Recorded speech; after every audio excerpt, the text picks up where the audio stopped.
मी पूजा पाठक। आज आपण जाणून घेणार आहोत प्रदोष या व्रताची माहिती।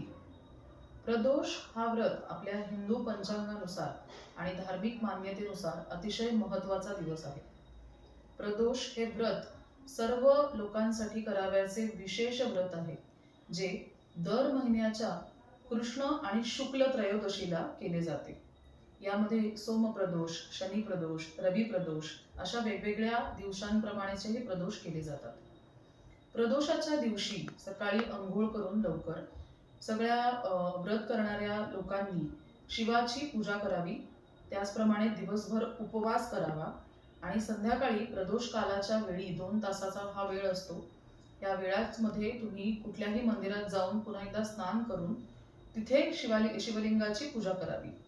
या पूजेमध्ये आपण पांढरी फुलं, पानं, बेलपत्र या सगळ्यांचं महादेवाला अर्पण करू शकता।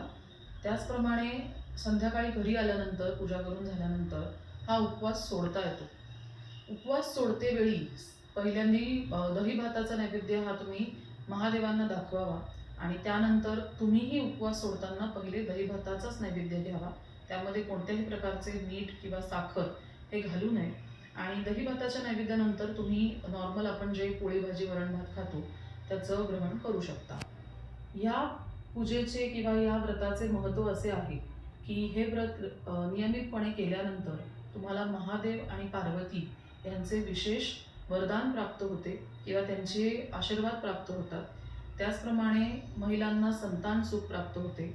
त्याचप्रमाणे घरात काही संकट, पैशाच्या आर्थिक अडचणी असतील, घरगुती काही वादविवाद असतील तर हेही सगळं दूर होण्यास मदत होऊन घरामध्ये सुखशांतता नांदली जाते।